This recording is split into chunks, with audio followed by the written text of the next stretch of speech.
Class में हमारा topic होगा क्वेश्चन आया प्रश्नावली।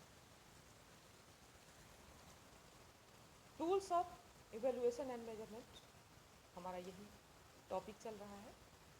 इसके अंतर्गत आज हम प्रश्नावली के संबंध में अध्ययन करेंगे। मूल्यांकन की प्रक्रिया में प्रश्नावली एक महत्वपूर्ण बिंदु है। जैसा कि हम जानते हैं प्रश्नावली तरह तरह की होती है। लॉन्ग टाइप प्रश्नावली, शॉर्ट टाइप प्रश्नावली। प्रश्नावली प्रश्नों का एक समूह है जिसे उत्तरदाता के सम्मुख प्रस्तुत किया जाता है। प्रश्नावली परमापिकृत साक्षात्कार का लिखित रूप है। यह एग्जाम का ही एक लिखित रूप है जो स्टैंडर्डाइज किया जाता है। एक स्टैंडर्ड निश्चित किया जाता है परमापिकृत, जिसके अंतर्गत इन प्रश्नों को अराइज किया जाता है और उसे उत्तरदाता के सम्मुख प्रस्तुत किया जाता है। साक्षात्कार में जो इंटरव्यू होता है उसमें एक एक प्रश्न मौखिक रूप से पूछे जाते हैं और उनका उत्तर भी हम मौखिक रूप से प्राप्त करते हैं। परंतु प्रश्नावली में प्रश्नों का एक व्यवस्थित संचयन, एक कलेक्शन होता है। व्यवस्थित रूप से उनको एक चयन किया जाता है कि किस स्टैंडर्ड के क्वेश्चन पूछने हैं, कौन से क्लास के या कौन से विकास के कौन से स्तर पे किस तरह का प्रश्न पूछना है। इसका एक कलेक्शन प्रस्तुत किया जाता है और प्रश्नावली एक साथ अनेक व्यक्तियों को दिया जा सकता है। उनका एग्जाम कंडक्ट किया जा सकता है। इसमें कम से कम समय लगता है, कम व्यय लगता है तथा कम श्रम में कई व्यक्तियों का आंसर एक साथ प्राप्त किया जा सकता है। प्रश्नावली तैयार करते समय कुछ बातों का ध्यान रखना आवश्यक है।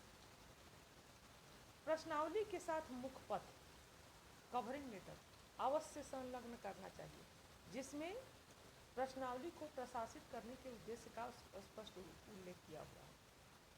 जो हमारे समय जब प्रश्न उसमें जब हमारे सामने प्रस्तुत होते हैं तो उसमें किस तरह के हमें कौन कौन से प्रोटोकॉल का पालन करना है, इसके संबंध में कवरिंग लेटर होता है। कितने घंटे में और कौन कौन से प्रोटोकॉल का आपको पालन करना है, यह प्रश्नावली के मुखपत्र के साथ संलग्न होना बहुत आवश्यक है। जिसमें आपका इंक्लूडेड होता है कि आपको कितने प्रश्नों के उत्तर देने हैं, कितने समय में देने हैं और किन किन व्यवस्था का अनुपालन आपको करना है। इन सब का चर्चा इस मुखपत्र में लिखा होता है, कवरिंग लेटर में। प्रश्नावली के आरंभ में आवश्यक निर्देश अवश्य देने चाहिए, जिसमें उत्तर को अंकित करने की विधि स्पष्ट की गई है। शुरू में ही प्रश्नावली की जब आरंभ होता है तो उसमें इन चीज़ों का निर्देश दे दिया जाता है कि आपको इतने शब्दों में इस क्वेश्चन का आंसर देना है और यह प्रश्न जो है वह इतने मार्क्स का है।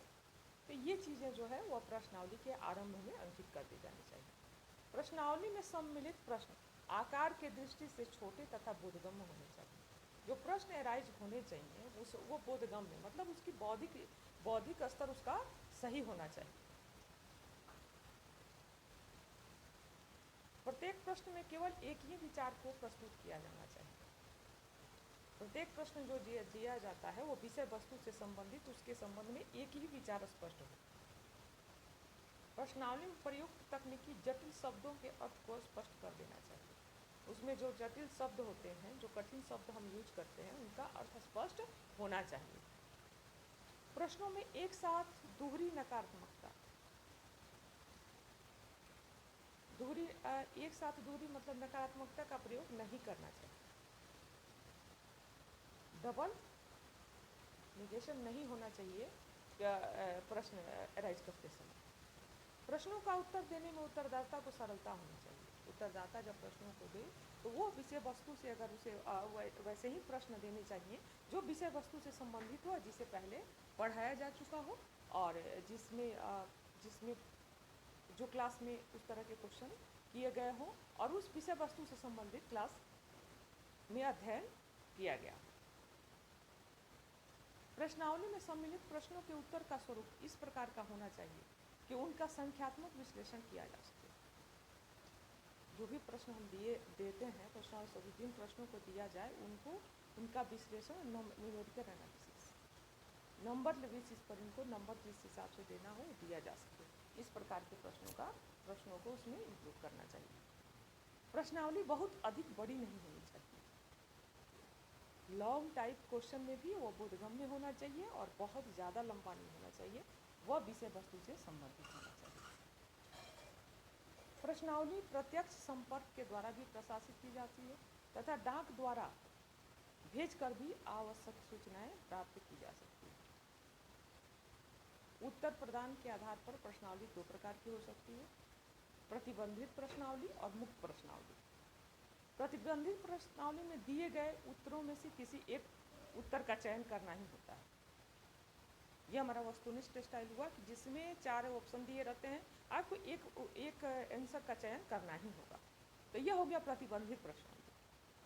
और जब हम मुक्त प्रश्नावली की बात करते हैं तो इसमें हम अपने शब्दों में और अपने विचारों के अनुकूल इसका आंसर हम दे सकते हैं।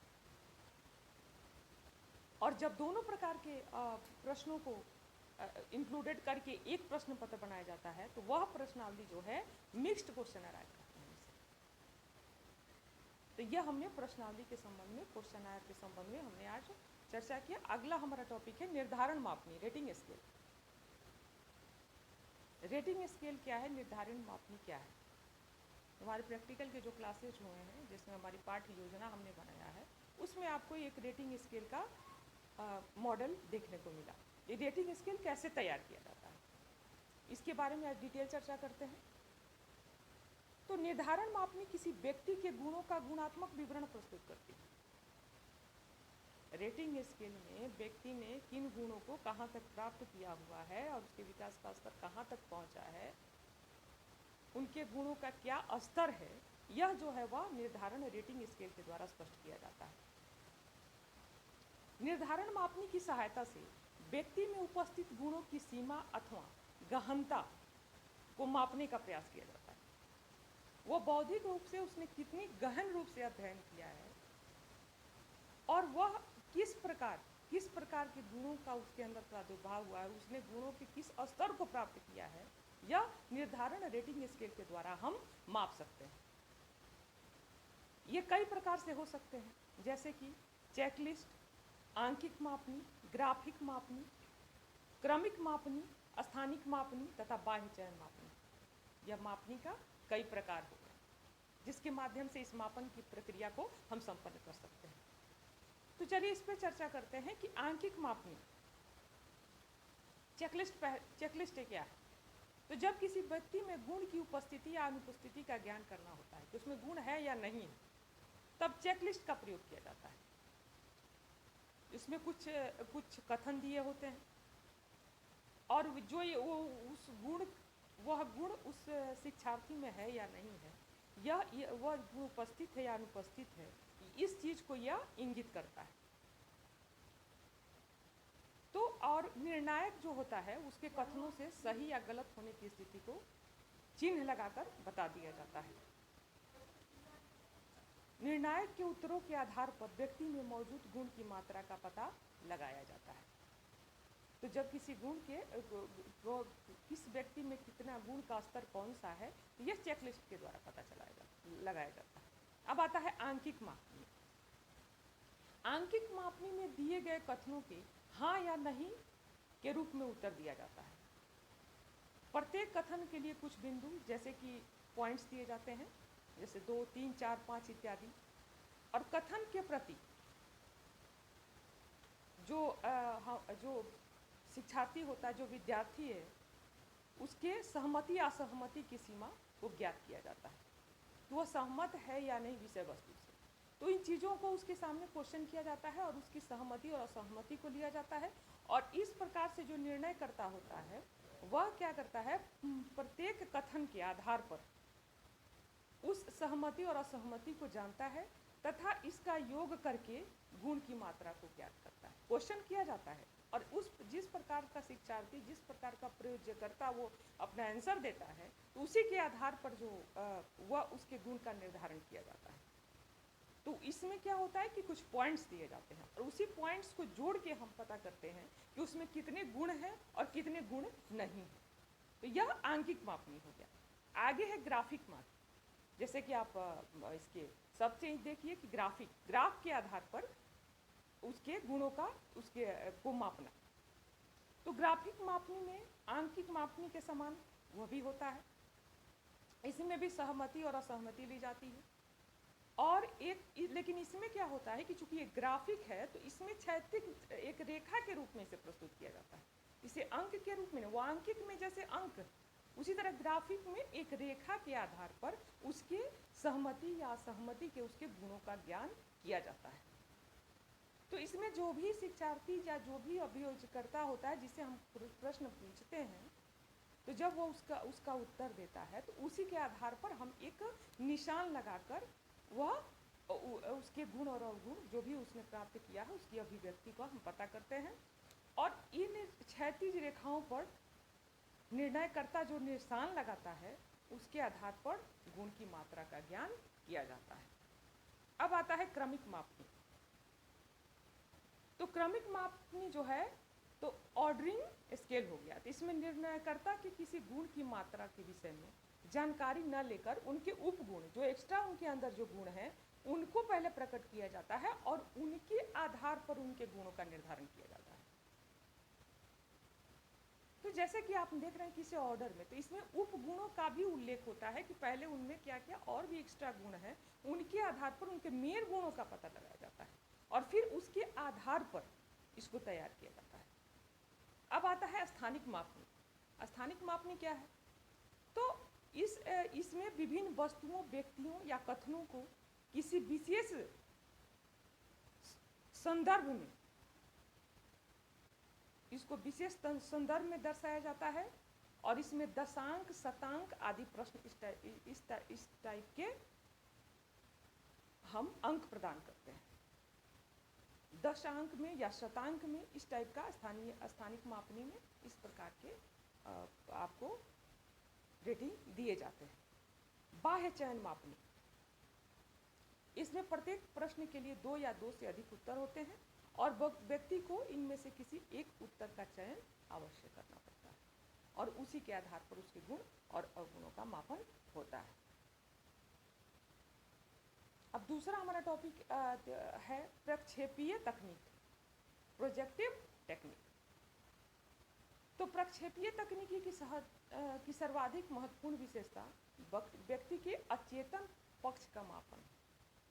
इसके अंदर वो दिखाई नहीं देता, जो चीज़ हमने देखा, रेटिंग स्केल या जो हमने प्राप्त किया वह करके दिखाई देता है, लेकिन यह जो है उसके संवेग से, उसके दृष्टिकोण से, उसके जो मूल्य होंगे, उनकी इच्छाएं जो होंगी, उसके संवेग जो होंगे, यह जो प्रक्षेपीय तकनीक है वह इसी से संबंधित है।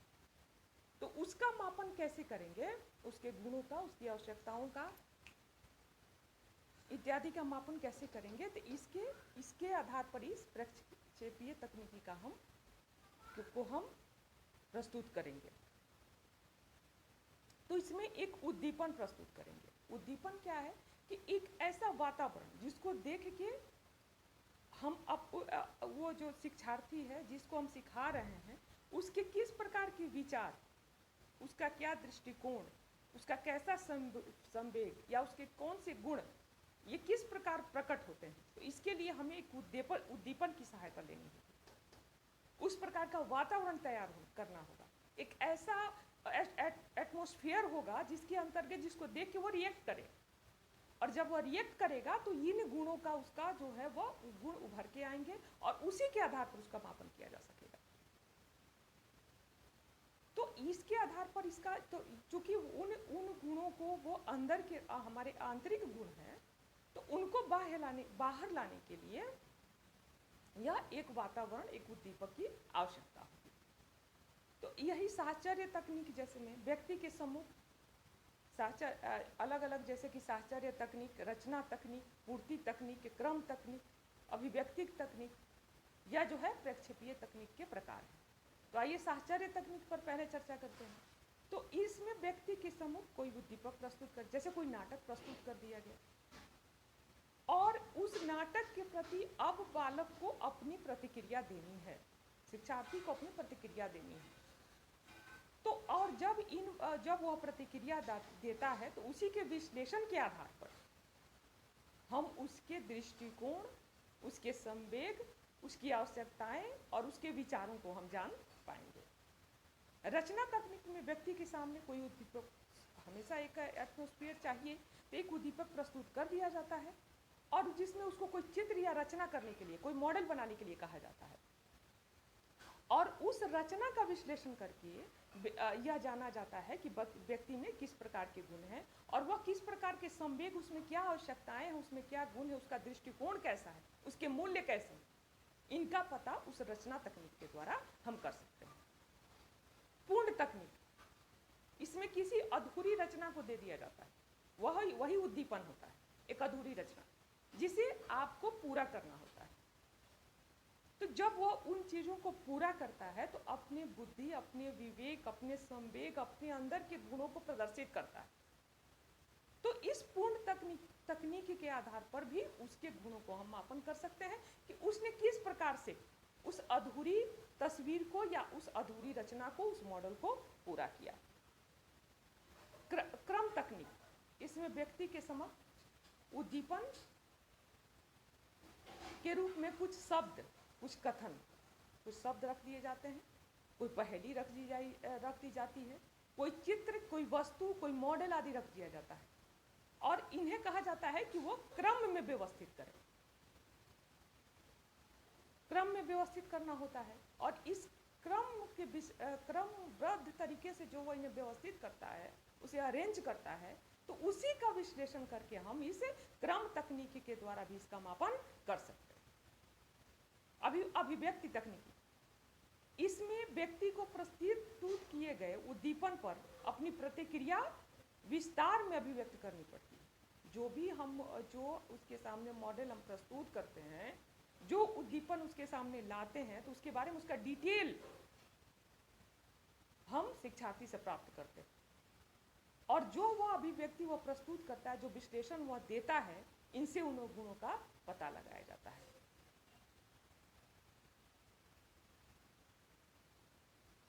इस प्रकार हमने ये जो है वह आज प्रक्षेपीय तकनीक, रेटिंग स्केल और क्वेश्चन आयर इस संबंध में चर्चा की।